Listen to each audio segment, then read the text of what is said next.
You watch the star charts with a cold feeling in your gut. They call the enemy the Ascendancy. Their ships are sleek. They are perfect silver teardrops. Their fleets move with a grace that is almost beautiful. It is the beauty of a predator. A predator that has hunted humanity across a dozen star systems. Now, they are here, at Sol's doorstep. Our final defense is the Jupiter Line, a string of orbital platforms and proud warships. It was meant to be unbreakable. You watch as the silver ships cut through it. They move like razors through paper. Our lasers scorch their shields with little effect. Their return fire cracks our mightiest ships in two. The battle is not a battle. It is a slaughter. Every burst of static on the comms is another voice silenced, another light winking out on the tactical display. The Ascendancy does not even seem to be trying.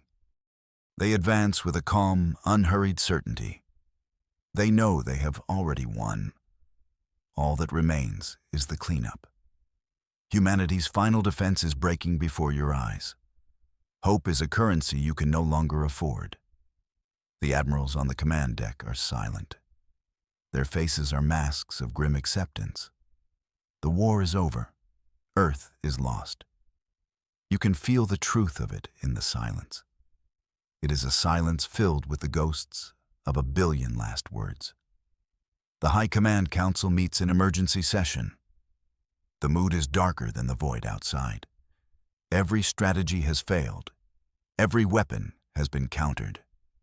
The greatest military minds in human history have been utterly defeated. The Chancellor's face is etched with exhaustion.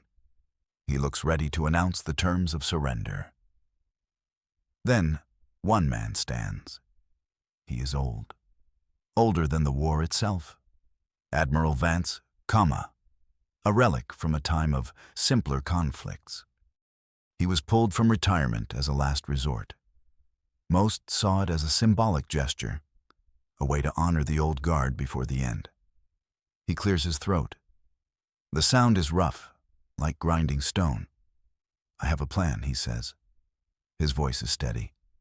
It cuts through the despair like a searchlight. He proposes the most foolish idea you have ever heard. He wants to fight the Ascendancy with garbage. He wants to build a new fleet. A fleet made of junk, pulled from the scrap yards of Luna and the boneyards of Mars. The council members stare at him. Some look confused, others look insulted, to fight perfect warships with rust and decay. It is madness, a desperate final insult to their own dignity. Yet the Admiral continues. He speaks of sheer mass. He talks about crude, simple physics. He doesn't want to outsmart them. He wants to crush them under the weight of humanity's refuse. You join the great effort. A wave of manic energy spreads across the system. The Admiral's insane plan is humanity's last straw, and you grasp it with both hands. From the orbital shipyards of Earth, you watch the project begin. Giant magnetic cranes pull derelict freighters from their decaying orbits. These are ships that have not known power in centuries. You travel to the great scrapyards of Jupiter's moons. Here, mountains of metal rise toward the sky. They are monuments to failed colonies and forgotten corporations. You and thousands of others work under harsh lights. You cut loose giant chunks of raw iron. You weld engines onto hulls that were never meant to fly again. Museum ships are taken from their pedestals on Mars. Their historical value is stripped away for raw tonnage. The work is hard, it is dirty, it is relentless. There is no elegance to it. You are not building starships. You are building flying rocks, huge, ugly masses of metal and wire. Their only requirement is a working engine and a hull thick enough to endure the journey. The plan is simple. The execution is anything but. Across the whole solar system, humanity forges its trash armada. Every asteroid miner, every orbital welder, Every citizen with a heavy-duty vehicle joins in. It is a beautiful, chaotic mess. A final act of defiance forged from the very scraps we left behind. You feel a strange sense of pride. It is a pride born not of perfection, but of sheer, stubborn refusal to die. Your new fleet gathers beyond the orbit of Neptune. It is an ugly sight. There is no other word for it. It looks like a city was torn apart, then thrown into the void. Ships are mismatched shapes and sizes. Some are rusted spheres, others are jagged collections of welded plates. There are no sleek lines, no gleaming hulls, just patches of faded paint and raw industrial metal. The Armada is also slow, painfully slow. The repurposed engines strain to push the immense mass. Your formation is less a fleet and more a crawling glacier of junk. The Ascendancy watches you. Their probes sit just outside sensor range. You know they are recording this. You can almost feel their amusement across the distance. It is a cold, condescending thing. The rest of the galaxy is watching too. Encrypted transmissions leak from neutral systems. They call you the Sol Scrappers, the junk jockeys, the garbage fleet. It is a grand joke to them. The once proud humans now reduced to throwing their trash at their conquerors. They do not see a strategy. They see a pathetic final gesture. A civilization having a breakdown. You sit in the cockpit of your own vessel. It is a repurposed ore hauler named the Brick. The name is fitting. It handles like one. The controls are heavy and unresponsive. The view screen flickers, but the engines hum with a steady, deep power. You are part of the galaxy's biggest joke, and you have never felt more ready for a fight. The Ascendancy decides to swat the fly. Their main fleet holds its position. They do not consider you a threat. They dispatch a small patrol to investigate. Just 3 of their perfect silver ships. They glide toward your ugly Armada. They move with an effortless confidence. This is not a battle for them. It is sanitation. They are coming to clean up some trivial debris. On your comms channel, Admiral Vance's voice is calm. Hold positions. Maintain velocity. Do not fire a single weapon until I give the order. The command is strange. Your ships have weapons. Crude projectile cannons and mining lasers. But they are nothing against Ascendancy shields. Still, the order to hold fire feels wrong. It feels like surrender. The enemy patrol closes the distance. You can see them clearly on the main viewer now. They are flawless. Not a single scratch marks their polished surfaces. They begin broadcasting a message on all frequencies. It is an automated warning, a demand to power down our engines, a demand to surrender our non-viable craft for disposal. It's the kind of message you send to an oil spill, not a fleet. You grip your controls. The 3 ships split up. They begin to circle your outermost vessels. They are like sharks examining a strange, lumpy whale. They expect you to panic, to break formation, to prove you are nothing but disorganized refuse. But the trash Armada just keeps moving. A slow, silent, ugly tide of metal. The enemy patrol opens fire. Bright lances of energy leap across the darkness. They are beautiful and terrifying. They strike the lead ships of your formation. A repurposed asteroid tug takes the first hit. The laser beam, which could core a standard warship, splashes against its hull. It does little more than melt a shallow crater into the meter's thick iron plate. The enemy fires again, and again. Plasma torpedoes detonate against the side of a massive, hollowed-out fuel depot. The explosion is huge. It peels back layers of metal. It exposes the raw, unfinished framework beneath. But the ship does not break. It does not explode. It just keeps moving forward. shrugging off a blow that would have vaporized a destroyer. You watch in stunned silence. The enemy weapons are having almost no effect. Your ships are too big, too crude. They lack complex systems that can be overloaded. They have no energy shields to collapse. They are just enormous, solid chunks of matter. All the enemy's advanced technology is designed to fight other advanced technology. It is useless against a flying mountain. The Ascendancy Patrol is visibly confused. Their ships stop their elegant circling. They hover in place, firing relentlessly. They pour overwhelming power into your lead ships. The metal glows red. It melts and flows like wax. But the core of the ships remain intact. They are too dumb to die. They simply absorb the punishment and continue on their slow, inevitable course. The comms crackle to life again. It is Admiral Vance. His voice has a hard, sharp edge now. All ships, full acceleration. Target the lead enemy vessel. A new understanding dawns on you. It is a cold and brutal realization. This entire time, you were thinking about a ship-to-ship fight. You were wrong. This was never about fighting. You push your engines to their absolute limit. The old ore hauler groans in protest. The entire frame shudders around you. Across the fleet, thousands of engines roar as one. The slow-moving glacier of junk begins to pick up speed. It is no longer a crawl.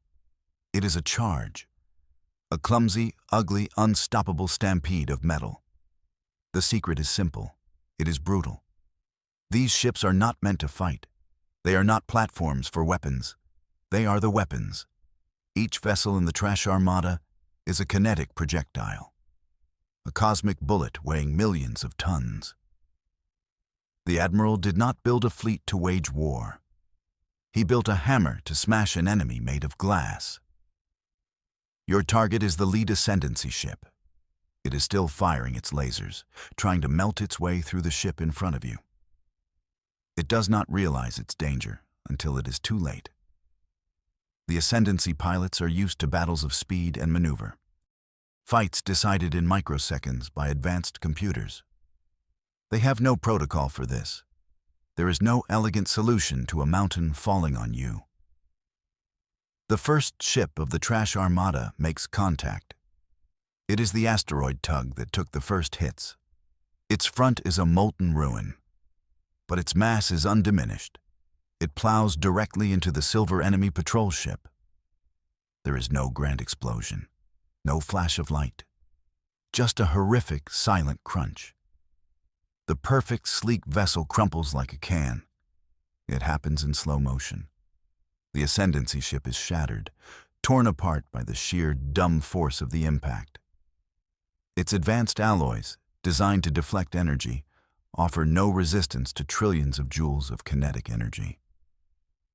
The silver teardrop is crushed, obliterated, reduced to a cloud of glittering fragments and shattered components. Another of your ships, a massive, boxy cargo container, slams into the second enemy vessel. The result is the same. The enemy ship vanishes in a silent, brutal collision. The third Ascendancy pilot finally understands. They try to flee, but they are too close. Two of your smaller ships, old Martian surveyors, converge on it. They pin it between them, grinding it into scrap metal. The entire engagement lasts less than a minute. The enemy patrol, a force that could have pacified a small star system, is utterly annihilated. They are not defeated. They are erased, crushed by a strategy so crude it defied their every prediction. You look at the expanding cloud of debris. It is now part of your armada. The victory feels strange. It is ugly. It is grinding. And it is absolute. A deep silence falls over the Ascendancy fleet. You can imagine their command deck. Their perfect logical computers trying to process what just happened. Their models of star science and combat strategy are failing. There are no variables in their equations for a fleet of weaponized garbage. They are trying to analyze a fist fight using the rules of chess. Your strategy is chaos. It is raw, unpredictable physics. They can model the trajectory of a plasma bolt. They can predict the failure point of an energy shield. But they cannot model the chaotic tumble of 1,000,000 tons of scrap metal. They cannot predict which part of a crude, asymmetrical ship will absorb an impact. Their logic is their weakness. You see it in their hesitation. Their main fleet, which was advancing so confidently, has stopped. They are holding their position. For the first time in this war, the ascendancy is confused. They are facing an opponent that does not follow the rules.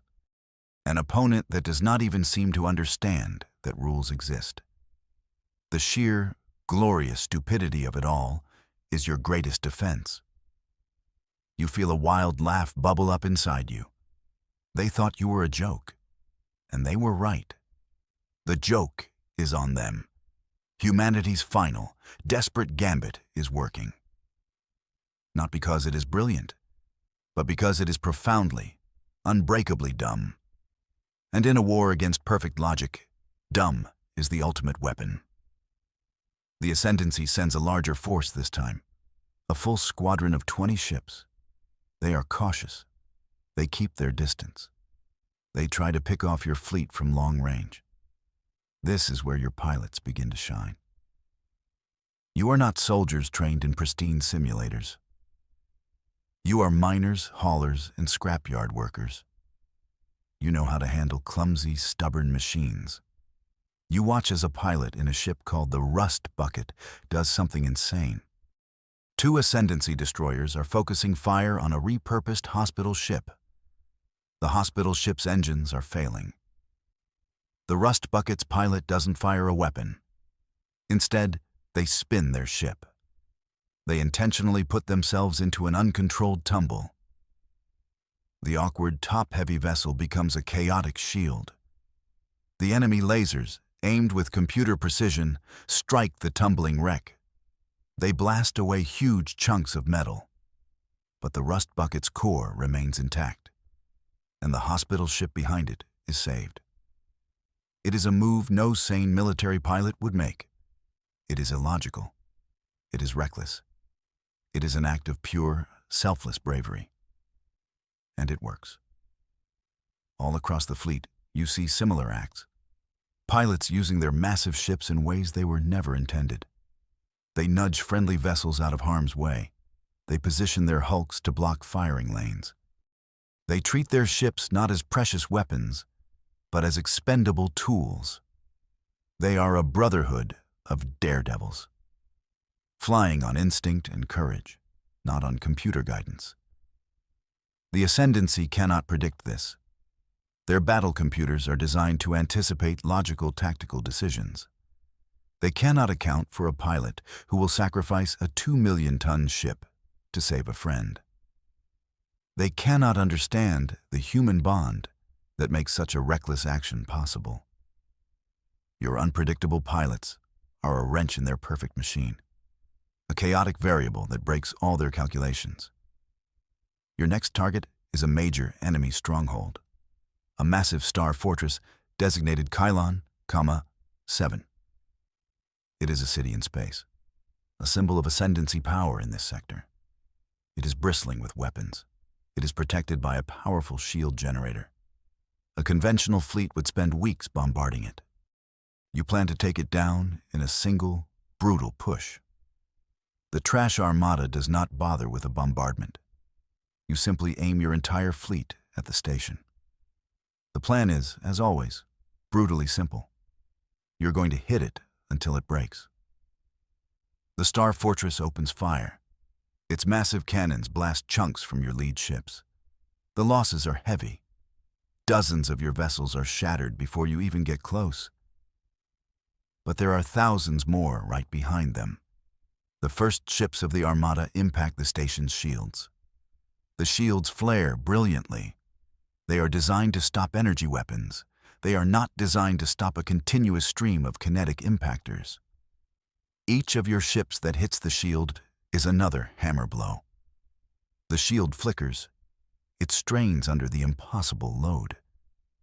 Your fleet is a slow, grinding avalanche of metal. Then, the shield breaks. It shatters like glass. The first wave of your ships crashes into the station itself. The impacts are catastrophic. Entire sections of the Star Fortress are crushed. Decks collapse, hulls rupture. The fortress was built to withstand naval combat. It was not built to have a skyscraper thrown at it. And you are throwing a whole city of them. The station's structural integrity begins to fail. Alarms you cannot hear must be screaming through its halls. The fortress groans under the relentless assault. It falls not to a super laser or a secret weapon. It falls to the simple, overwhelming application of mass. You watch as a massive crack spreads across its surface. The great star fortress of Kylon 7 breaks apart, a silent testament to a victory won by brute force. The Ascendancy leadership is now faced with an unthinkable reality. Their tactics are useless. Their strongholds are vulnerable. In a moment of supreme arrogance and desperation, they make their final move. The Ascendancy Grand Fleet, their most powerful force, ignores your armada completely. They gather their remaining strength, and they make a final, desperate run straight for Earth. They believe you are too slow to stop them. It is a logical assumption. Their ships are faster. Their route is more direct. They will bypass your clumsy fleet and strike at the heart of your civilization. They will end the war the old-fashioned way, by destroying your homeworld. It is a cruel, final checkmate. Or so they think. On your command channel, Admiral Vance's voice is grim but steady. They have taken the bait. All ships. Adjust course to intercept. You watch the tactical display. The Grand Fleet is a spear aimed at Earth. Your armada is a slow-moving wall, trying to swing into its path. The race is on. The fate of Earth hangs in the balance. But the enemy has made a critical miscalculation. They have failed to understand the true nature of your fleet. They see you as a static threat, a collection of junk that they can outmaneuver. They are about to learn a horrifying truth. A truth that has been growing in the wreckage of every battle. The enemy fleet closes on Earth. They are confident. They have left your slow armada far behind. But as their sensors get a clear reading of your fleet, their confidence shatters. Their computers report an anomaly. The mass of your fleet is wrong. It is significantly larger than their last measurement.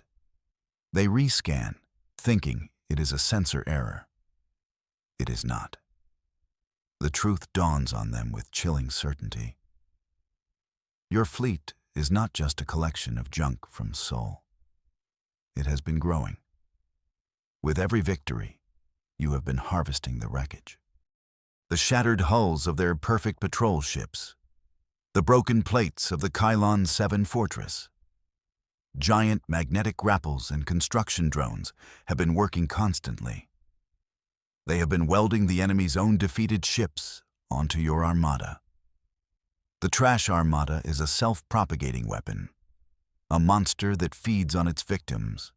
It gets bigger, tougher, and more massive with every fight.